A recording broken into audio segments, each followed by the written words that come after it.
믿음의 길에 들어섰습니다 하는 제목으로 하나님 말씀을 전하겠습니다.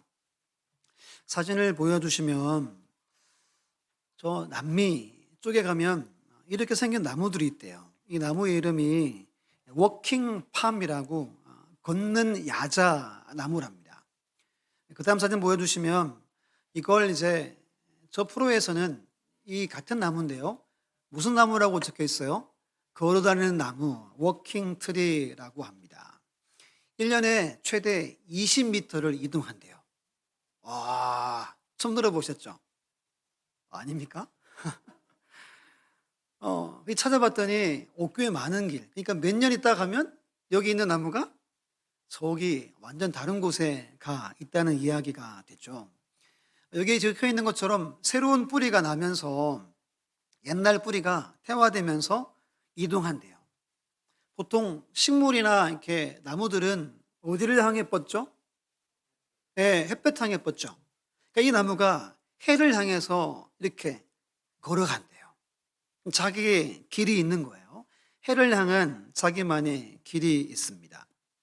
제가 지난주에 청주를 다녀왔는데 그 다음 사진 보여주시면 제가 이게 네? 잘 보이십니까? 보시면 돼요. 검색을 하잖아요. 가기 전에. 검색하는 기준이 몇 가지 있죠. 시간에 좀 여유가 있으면 지금 단풍이 많이 드니까 무슨 도로로 갈까요? 네, 무료 도로나 뭐 국도로 가겠죠. 단풍도 볼 겸. 시간이 좀 쫓기면 어떻게 해요? 네, 최소 시간 이렇게 보통 우리가 갑니다. 길을 가는 것도 많은 길 중에 한 가지를 택해서 우리가 오늘날 길을 가죠. 옛날 노래입니다. 아주 옛날 노래인데요. 잠깐 한 1분 정도 한번 잘 들어보세요.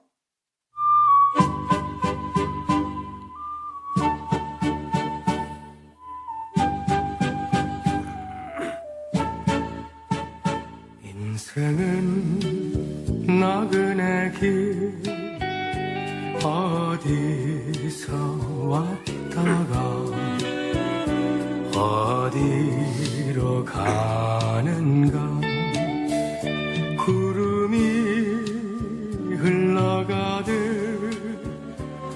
떠돌다 가는 길에 정일랑 두지 말자 미련일랑 두지 말자 인생은 나그네 길 구름이 흘러가듯 정처 없이 흘러서 간다. 네. 이게 언제쯤 노래인지 아십니까? 작곡된 해수가 1965년입니다.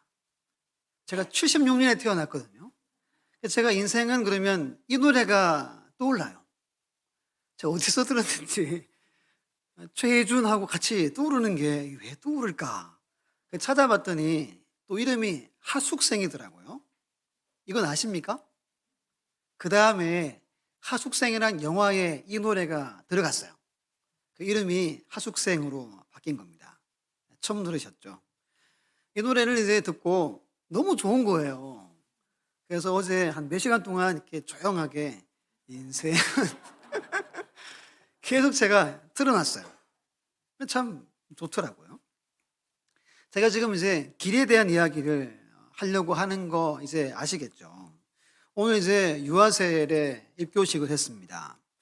오늘 유아세례 행하는 우리 두 엄마 아빠의 마음은 어떨까요? 우리 아이가 하나님의 선물로 받았는데 하나님의 기쁨으로 잘 양육하겠습니다. 교환해서 믿음으로 잘 자랐으면 좋겠습니다. 항상 하나님과 동행하길 원합니다. 라는 마음으로 유아세를 받았겠죠. 그렇겠죠. 오늘 우리 기훈이가 입교를 했습니다. 어릴 때 기억도 못할 때 엄마 아빠가 일방적으로 그렇죠. 이렇게 세례를 받게 했어요. 근데 어릴 때부터 자라오면서 이 믿음이 생겼어요. 물어보니까 확실히 믿음이 있대요. 오늘 죽어도 천국 가겠냐 했더니 갈 수 있대요.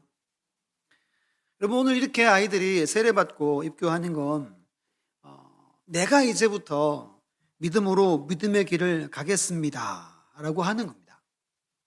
믿음의 길에 이제 들어선 거예요. 들어섰을 뿐 끝은 아닌 거죠. 우리 보면 지금 여직도 뭐 하고 있어요? 이 믿음의 길을 여전히 우리가 달려가고 있는 겁니다. 우리 자연스럽게 공포하자마자 여러분들은 막 이렇게 박수치고 축하하셨죠. 히브리서 12장에 보면 이런 말씀이 있잖아요. 우리에게 구름같이 둘러싼 허다한 증인들이 있으니 인내로서 우리 앞에 당한 경주를 하며 그럽니다. 우리는 믿음의 길에 들어섰고 달려가고 있어요. 이제 기은이가 자기 신앙으로 들어선 거예요.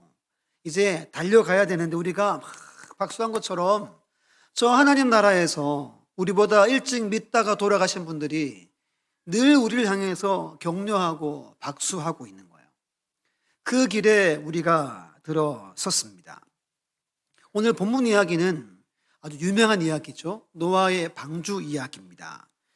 이 본문에도 길에 대한 이야기를 합니다. 두 가지 길이 있대요. 노아가 걸어갔던 길이 있고 노아를 제외한 모든 당시 사람들이 걸어갔던 길, 두 종류의 길이 있어요. 우리 본문의 9절 보면 이것이 노아의 족본이라 노아는 의인이요 당대의 완전한 자라 그는 하나님과 동행하였으며 노아가 하나님과 뭐 했대요? 동행했대요. 동행했다는 말이 뭐죠? 함께 걸어갔다는 이야기입니다. 우리 성경 보고 11절, 12절은 같이 한번 읽어볼게요. 시작. 그때 온 땅이 하나님 앞에 부패하여 포악함이 땅에 가득한지라 하나님이 보신즉 땅이 부패하였으니 이는 땅에서 모든 혈육이 있는 자의 행위가 부패함이었더라. 아멘. 11절에 그때라고 기록해요. 그때가 언제냐면 노아가 하나님과 동행하며 살아갈 때 나머지 온 땅의 모든 사람들은 어떻게 살았대요? 부패하고 포악으로 가득한 길을 걸어갔대요. 두 길이 있어요. 노아가 걸어간 길이 있고 많은 사람들이 걸어간 길이 있어요. 이 이야기의 길의 결론이 뭐죠? 노아는 어디에 들어가죠? 방주에 들어갑니다. 하나님이 그득그득 너 방주에 들어가라. 너 가족이 방주에 들어가라 해서 방주에 들어가요. 나머지 모든 사람들은 방주에 들어가지 못합니다. 7장 16절에 하나님이 그 문을 닫아버립니다.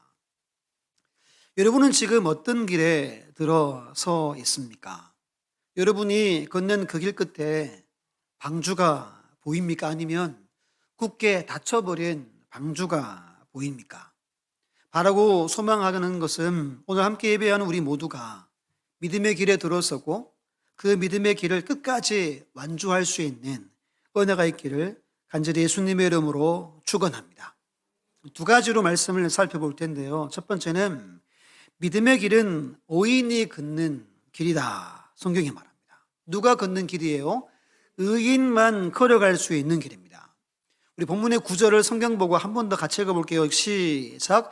이것이 노아의 족본이라 노아는 의인이요 당대의 완전한 자라 그는 하나님과 동행하였으며. 아멘.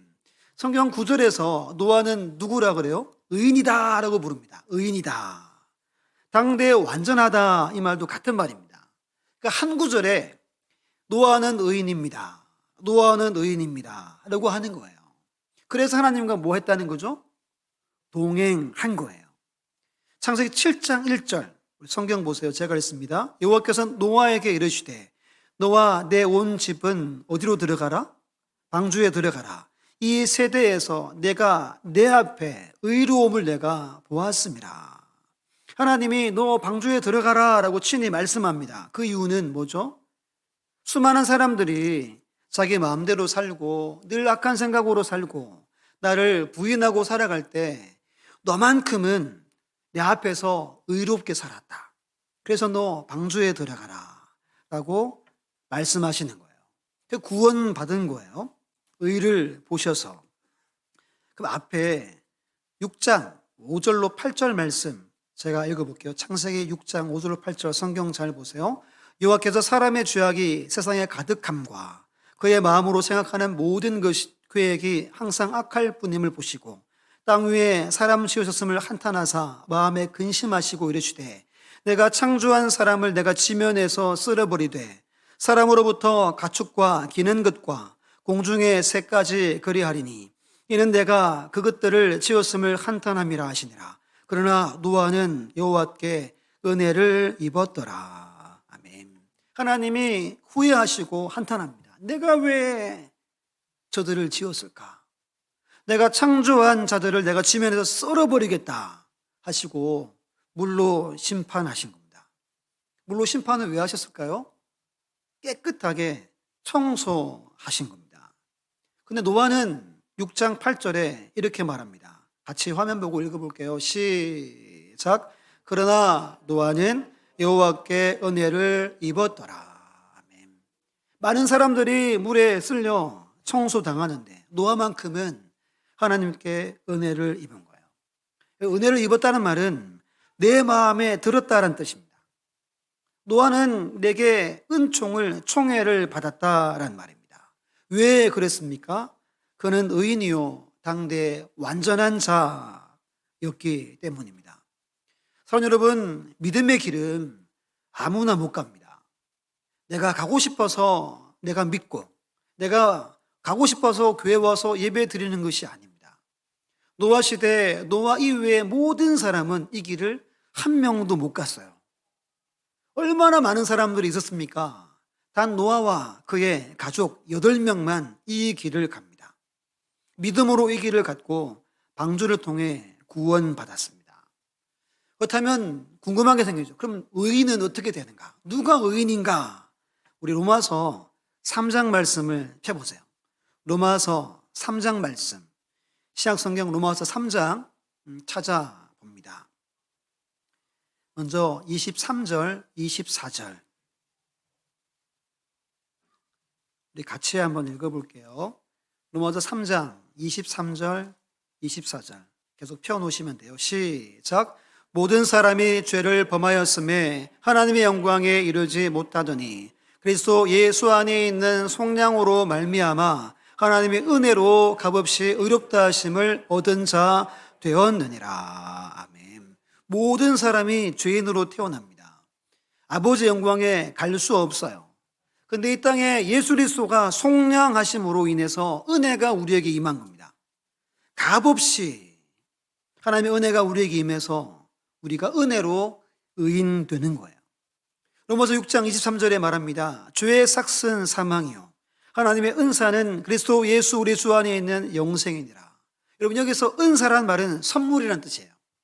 우리는 죄의 삭스로 죽어야 되는데 하나님이 일방적으로 우리에게 오셔서 선물을 주신 거예요. 이 선물을 우리가 받으면 그 선물이 뭐래요? 영생이니라. 값없이 의인 되는 겁니다. 다시 로마서 3장 22절 우리 남성분들 함께 읽어볼게요. 시작. 곧 예수 그리스도를 믿음으로 말미암아 모든 믿는 자에게 미치는 하나님의 의인이 차별이 없느니라. 아멘. 하나님의 선물은 차별이 없어요. 빈부 귀천 가리지 않습니다. 많이 배웠다고 돈 많다고 내 지위가 빵빵하다고 구원받는 게 아니에요. 아무리 극악무도한 범죄자여도 예수 그리스도를 믿으면 하나님의 그 의가 임하는 거예요. 로마서 3장 25절 26절은 우리 여성분들이 한번 읽어주세요. 시작.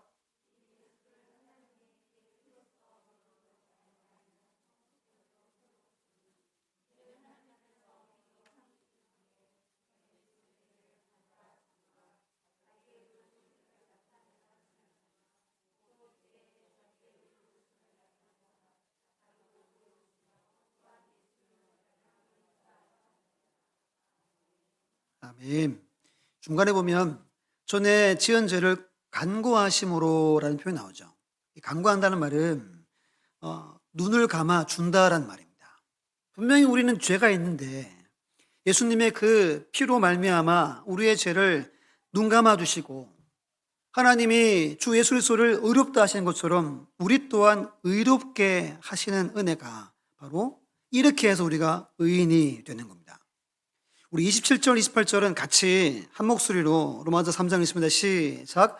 그런즉 자랑할 때가 어디냐? 있을 수 없느니라.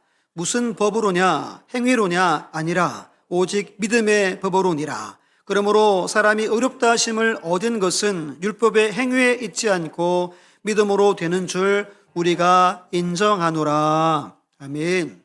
인정하십니까? 믿으십니까? 오직 의인은 무엇으로? 믿음으로 되는 거예요. 요한복음 1장 12절에 영접하는 자 곧 그 이름을 믿는 자들에게는 하나님의 자녀가 되는 권세를 주셨어요. 믿는다는 말은 영접한다는 거예요. 영접한다는 말은 마음에 맞아들인다는 겁니다. 아, 예수님 제 마음의 주인으로 오십시오. 그러면 의인이 되는 거예요. 그러면 자녀의 권세, 특권이에요. 뭐죠? 죄인인데 의인으로 불러주시고 방주에 들어가게 하시고 구원해 주는 권세가 우리에게 임합니다. 이 은혜가 여러분들의 모든 삶에 충만하기를 예수님의 이름으로 축복합니다. 그런데 용접하지 않는 사람들도 있겠죠. 안 믿어지고 하니까. 로마서 1장 28절 화면 보고 함께 읽어볼게요. 시작. 또한 그들의 마음에 하나님 두기를 싫어하며 하나님께서 그들을 그 상실한 마음대로 내버려 두사 합당하지 못한 일을 하게 하셨으니. 아멘. 마음을 하나님 두기를 싫어하는 것, 용접하지 않는 거죠. 예수님이 십자가에 죽으시고 살아나셨대. 그래서 나를 구원하셨대. 이걸 듣기 싫은 거예요.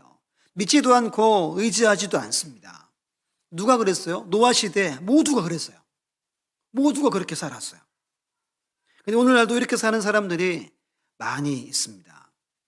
여러분, 저와 여러분이 어떻게 의인 되었습니까? 우리는 은혜로 됐어요. 선물을 그저 받았어요. 혹시 여러분 중에 제가 이만저만 열심히 신앙생활해서 나 이렇게 저렇게 충성하고 봉사해서 나 이렇게 예물 드리고 내가 얼마나 기도 많이 하는데 하나님, 제가 그래서 의인 아닙니까? 하신 분 안 계시죠? 우리 교회는 없는 것 같아요. 성경은 절대로 그렇게 말하지 않습니다. 행위로냐? 노, 아니다.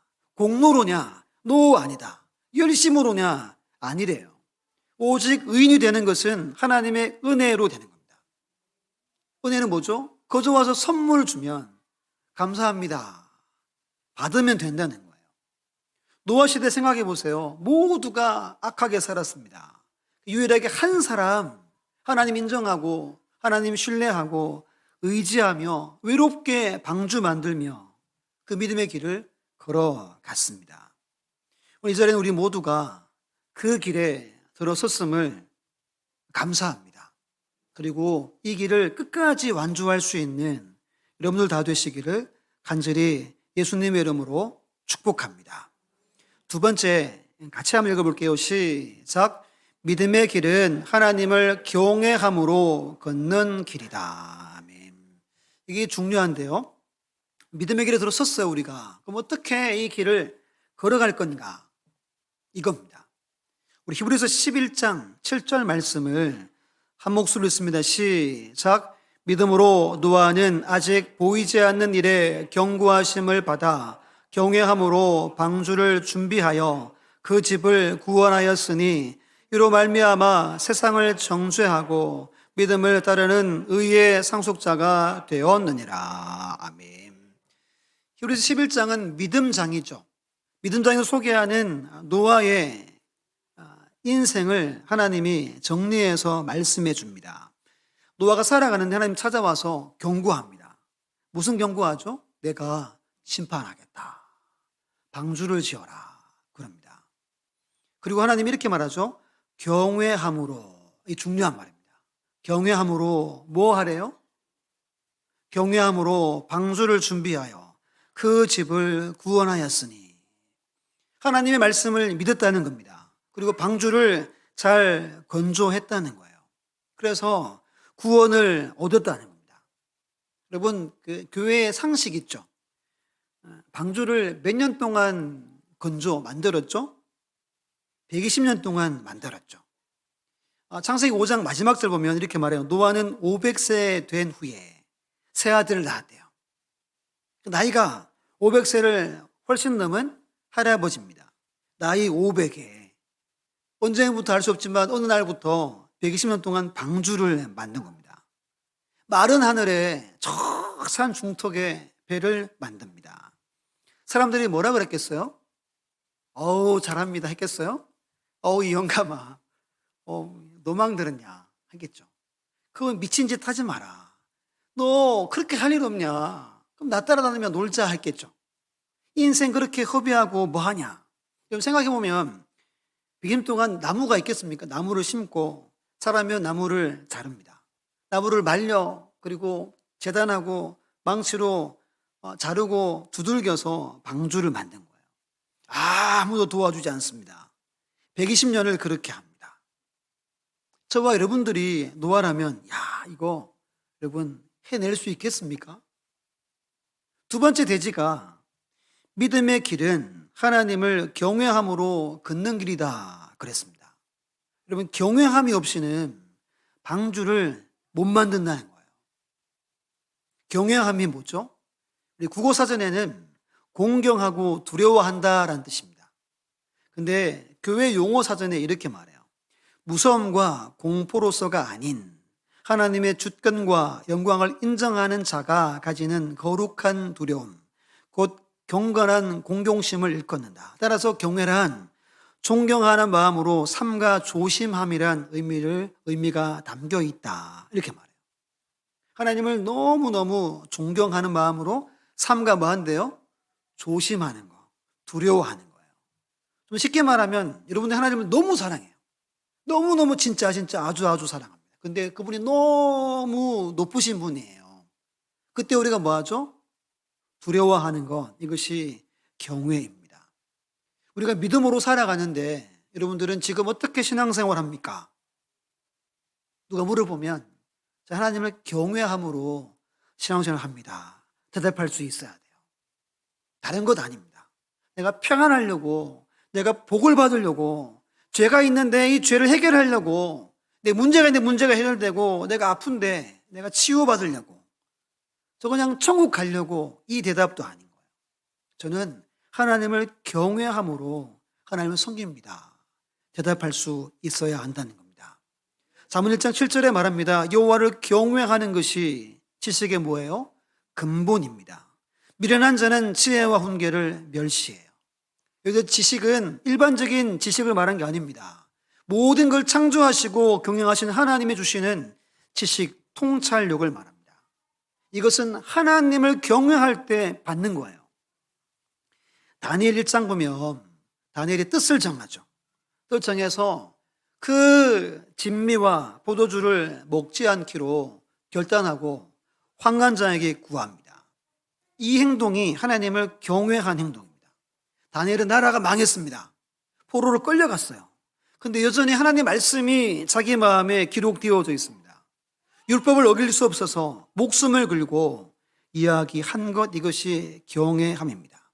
우리가 어디에서 뭘 하든지 일주일 동안 직장에 있든지 학교에 있든지 삼가 조심하며 살아가는 자세가 경외함입니다.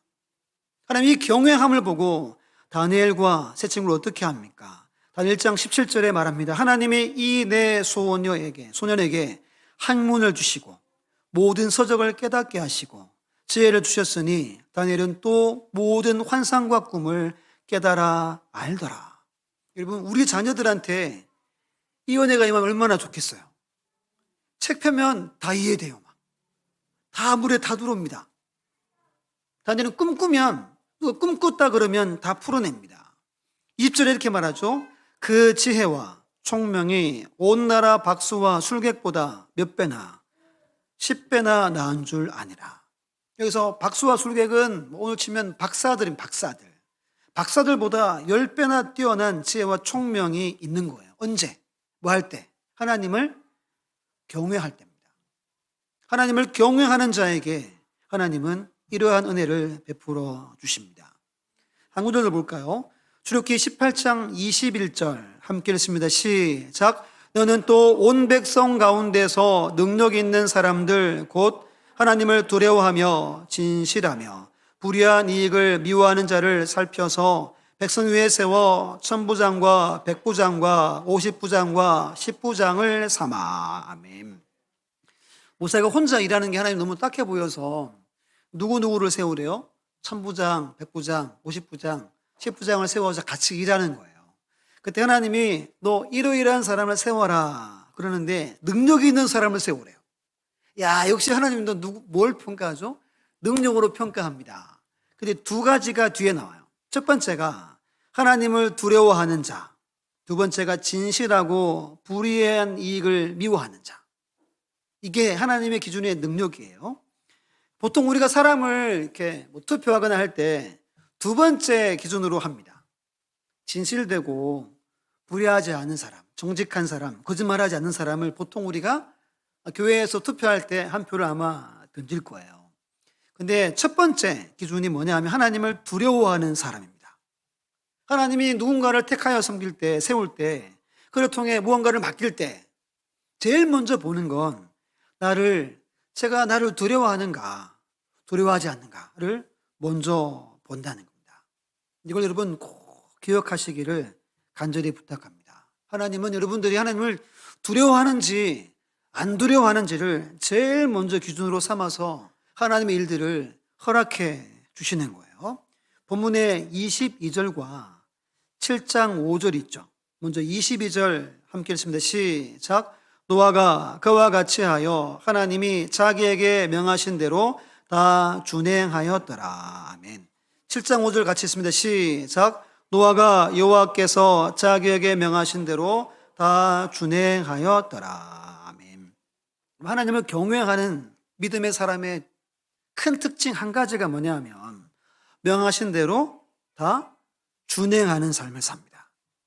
중요한 단어가 다예요. 다. 하나님 모든 말씀을 귀하게 여기고 그 말씀을 이루고 순종하기 위해 살아갑니다. 내가 좋아하는 몇 구절이 아니에요. 성경 구절에 기록 표시해 놓은 몇 구절만 내가 지키는 게 아닙니다.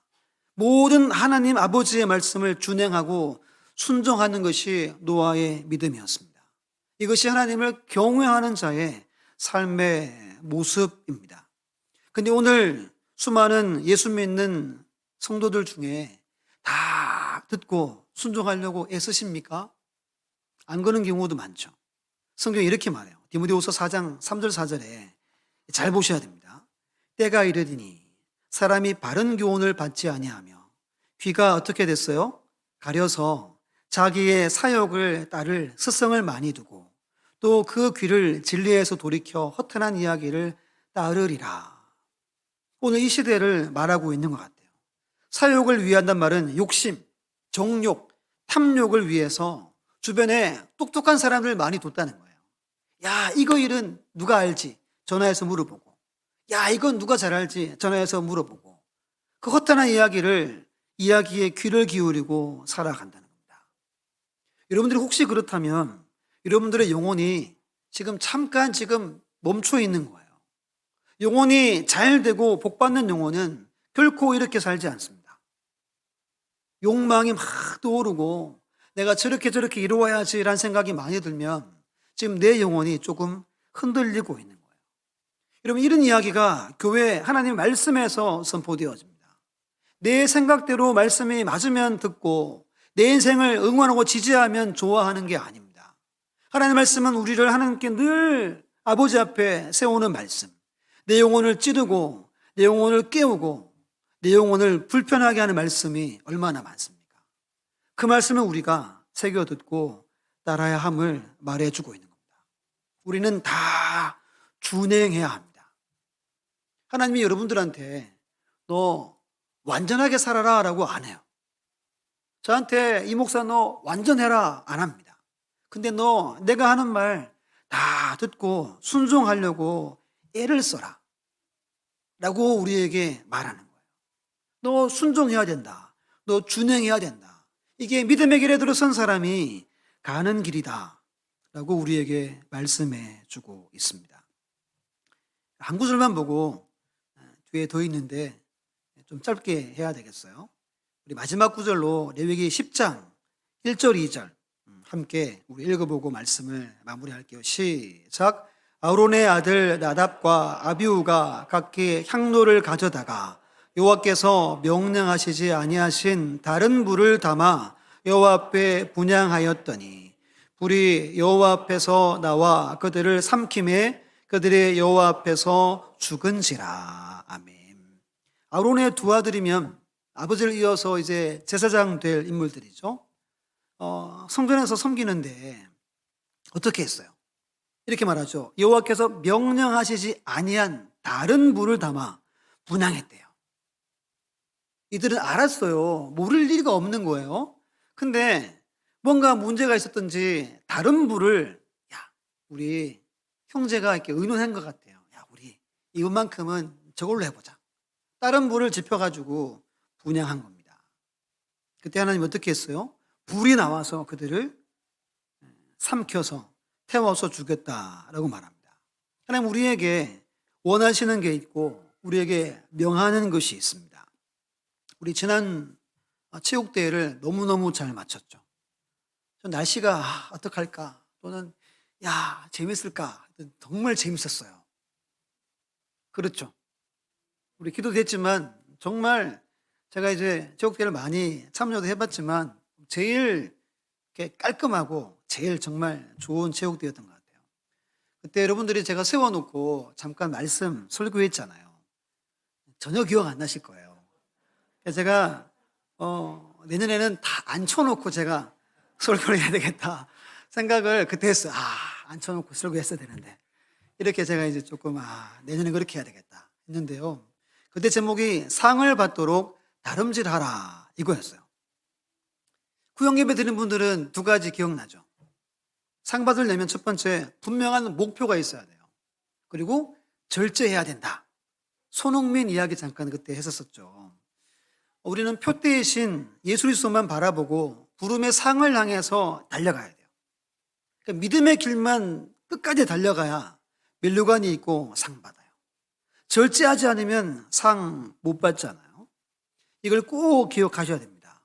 여러분 인생 하나님이 너 성공해라, 너 많이 벌어라, 너 많이 바쳐라, 하나님은 결코 그렇게 말하지 않습니다. 성공을 말하지 않아요. 성경에서는, 교회에서는. 저는 여러분들이 성공할 필요 없어요. 우리는 그저 순종하는 거예요. 충성하는 거예요. 하나님이 원하시니까 그래 내가 한다. 오늘 우리 세례 베풀었잖아요. 왜 우리가 세례 베풉니까? 마태복음 마지막에 예수님이 마지막 명령 내렸죠. 뭐 하라 그랬어요? 모든 민족으로 제자 삼고 아버지와 아들과 성령의 이름으로 세례를 베풀고, 우리는 세례를 베푸는 거예요. 그냥 순종해서 세례 베풀어서 믿음으로 키우려고 하는 거예요. 이게 우리의 신앙생활 전부라는 것을 꼭 기억하시고 늘 내가 믿음의 길에 들어섰지. 그럼 나는 지금 하나님을 정말 두려워하는가? 경외하는가? 나는 순종하는가? 내가 말씀을 임의로 택해서 살지는 않는가? 이것을 살펴서 늘 마지막까지 경주해서 하나님이 주신 상, 의의 면류관, 생명의 면류관을 받아 누리는 여러분들 다 되시기를 간절히 예수님의 이름으로 축원합니다.